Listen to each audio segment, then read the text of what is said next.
इस तरह आप जी ने अपने इस भक्ति सफर को डिस्टर्ब नहीं होने देना, जो मार्ग बता दिया इस पर चलते रहना, घर पहुंच जाओगे, सारे सुख होंगे, यानी अपने सतलोक चले जाओगे और यहाँ भी राहत बहुत मिलेगी।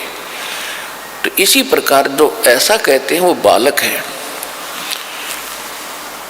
और फिर ये सोचे कि हम भक्ति भी कर रहे हैं, दूसरा कुछ भी नहीं करता, उसके ठाठ हो रहे हैं, तो वो भी आप इस ज्ञान से सोचना कि जब बैटरी किसी ने चार्ज कर रखी है इन्वर्टर की और आगे चार्ज है नहीं, उनके पास लाइट का कनेक्शन नहीं है और उनकी बैटरी फिर भी उनके पंखे चल रहे हैं, बल्ब भी जग रहे हैं, तो इसे अंडरस्टूड है, अनजान से अनजान व्यक्ति आजकल समझ सकता है कि वो बैटरी कितने दिन चलेगी, एक दिन एंड होगा और फिर अंधेरे में बैठेंगे, वे गर्मी में मरेंगे। इसी प्रकार जब तक पुण्य कर्मों की बैटरी चार्ज है पूर्व जन्म की, तब तक वो आपको सुखी दिखाई देते हैं, चाहे कितने खोटे खोदो, और आप अच्छे भी कर रहे हो और फिर भी महसूस करते हो हम दुखी। आप दुखी नहीं हो, आपके ऊपर तो ना जाने के कहर टूटना था, भगवान ने आपकी रक्षा कर रखी है। तो इस करके संसार की तरफ ना देख करके परमात्मा के इस ज्ञान को आधार बना के इस भक्ति मार्ग पे चलना। राम रटत कोढ़ी भलो, चू चू पड़े जो चाम, ये सुंदर शरीर किस काम का, जा मुख नाही नाम। कहते हैं चाहे कितना बीमार व्यक्ति हो, रोगी हो, कोट भी लगा हो, यदि वो भक्ति करता है,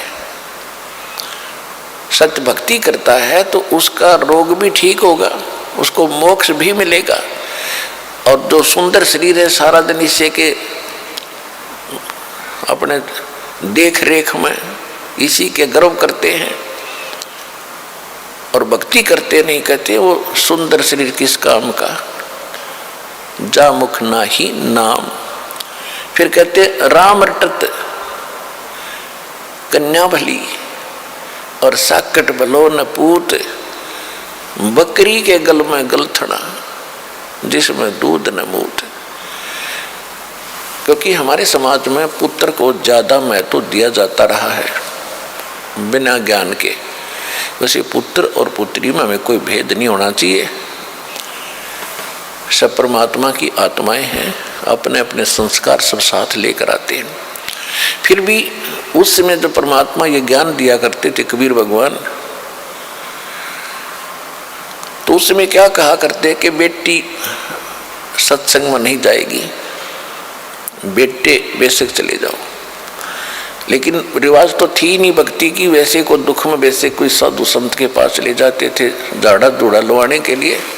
फिर भी परमात्मा याद दिलाते हैं कि राम रटत कन्या भली, भक्ति अगर बेटी कर रही है उस बेटे से 100 गुना अच्छी है जो भक्ति नहीं करता। वो बेटा कैसा है, जैसे बकरी के गल में एक थन जैसी खाल लटका करे, थन जैसी। तो परमात्मा कहते हैं वो तो व्यर्थ का बोझ है उसके गल में बकरी के, वो किससे काम की कोनी वो खाल, ना दूध ना मूत, यानी किससे काम नहीं आती वह। इसी प्रकार वो बच्चा जो भक्ति नहीं करता वो माता पिता के गल में गलथड़ा है, और वो कन्या जो भक्ति करती है माँ के, वो बेटा तो माता पिता पर भार बनेगा कोई से को, क्योंकि जो भक्ति नहीं करता उस पर आपदाएं आएंगी, आपत्ति आएंगी, तो माँ बाप साथ दुखी होते हैं, जब पुत्र दुखी होता है तो वो डिस्टरबेंस करेगा आपकी भक्ति में भी और दुखी भी रहेगा, दुखी रखेगा। अब जो बेटी भक्ति करती है उसके साथ भगवान होगा, उसके संस्कार में कोई पाप कर्म का दंड भी आवेगा, उसने भी भगवान रक्षा करेगा। और जिस परिवार में वह बेटी जाएगी उस परिवार को भी सुधारेगी, उसमें भी भगवान वहाँ साथ रहेगा, भक्ति प्रवेश करेगी, तो वह बेटी सदा सुखी रहेगी, बेटी सुखी रहेगी तो माता पिता की आत्मा भी शांत रहेगी। तो परमात्मा कहते हैं राम रटत कन्या भली, और साकट जो भक्ति करे न करण दे उसको साकट कहते हैं। वो साकट भला न पूत, जैसे बकरी के गल में गलथना जिसमें दूध न मूत, वो किसी काम का नहीं हो बेटा जो भक्ति नहीं करता। फिर परमात्मा कहते हैं जिव्या तो वाहे भली जो रटे हरि नाम, नहीं तो काट के फेंक दियो ये मुख में बोलो नाचाम। इस जिह्वा का कितना योगदान है हमारे लिए, यानी खारा मीठा चाखे, खाना खाने में सहयोग देती है। तो परमात्मा कहते हैं यदि इस जुबान से, इस जिह्वा से परमात्मा का नाम और परमात्मा की महिमा नहीं बोली जाती तो इससे अच्छा तो इसने निकाल कर काट कर फेंक दे वो बढ़िया, क्योंकि मुख को सबसे पवित्र अंग माना जाता है। और ऐसे पवित्र अंग में कहते इस चाम की कति जरूरत नहीं जीभ की। अपने आत्मा ये सोच लेना परमात्मा क्या संकेत कर रहे हैं कि मनुष्य जीवन कितना कीमती है और इसमें भगवान की भक्ति कितनी आवश्यक है। यदि भक्ति नहीं करता तो इस जुबान से कोई तगड़ा है, ताकतवर है, गरीब को कोई ऐसा वचन कुवचन बोल देगा उसकी आत्मा रोती रहेगी, क्योंकि उसका संघर्ष तो कर नहीं सकता। ताकतवर है तो उसकी आत्मा दुखादी उस जीव रूपी तलवार ने उसका अटैक कर दिया, या किसी की निंदा करके लड़ाई करवाओगा, या किसी की गलत गवाही देकर पाप का भागी बनेगा। तो कहते इससे अच्छा तो भगवान या जीव कट जा जो भक्ति नहीं करते, तो भी कुछ पाप से बचे रहेंगे। तो इससे समझना भगवान हमें क्या संदेश देना चाहते हैं।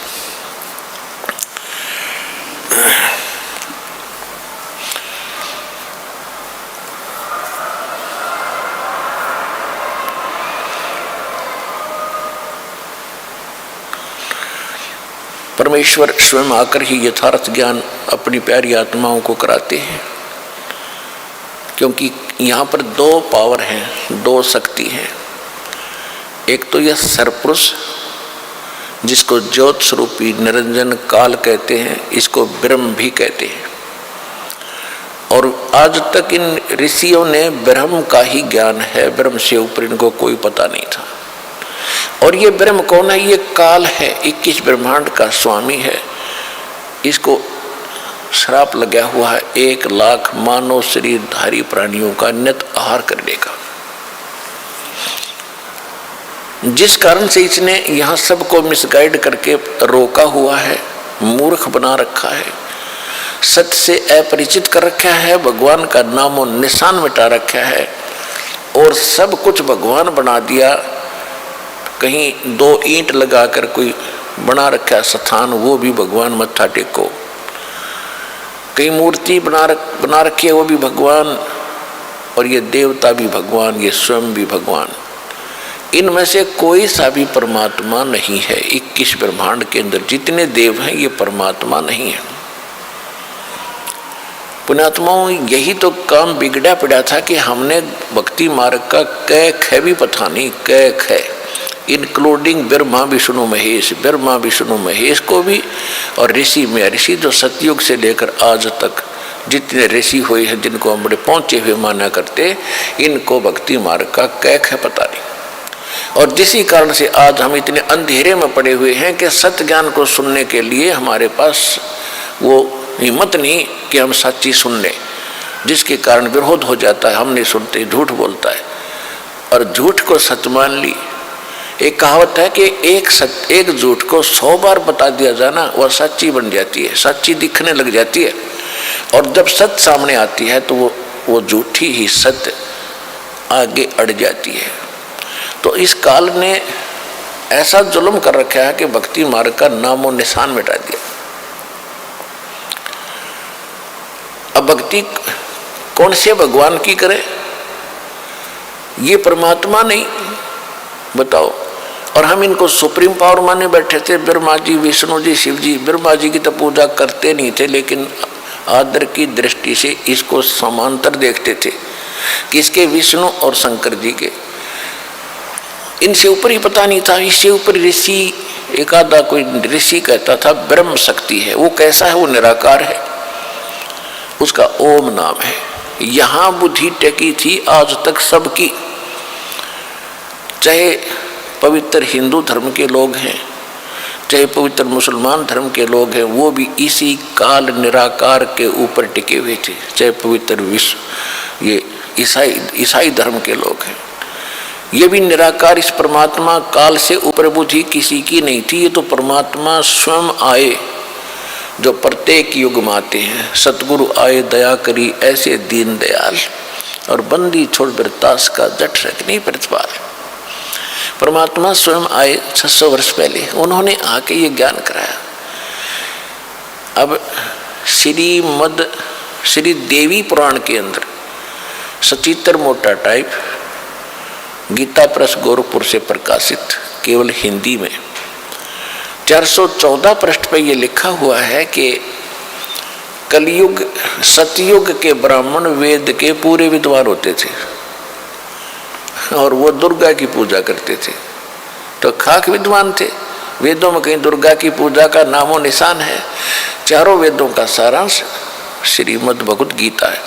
श्रीमद् भगवत गीता में दिखा दो कि रामकृष्ण की पूजा का जिक्र हो या दुर्गा की पूजा का कहीं भी वर्णन हो।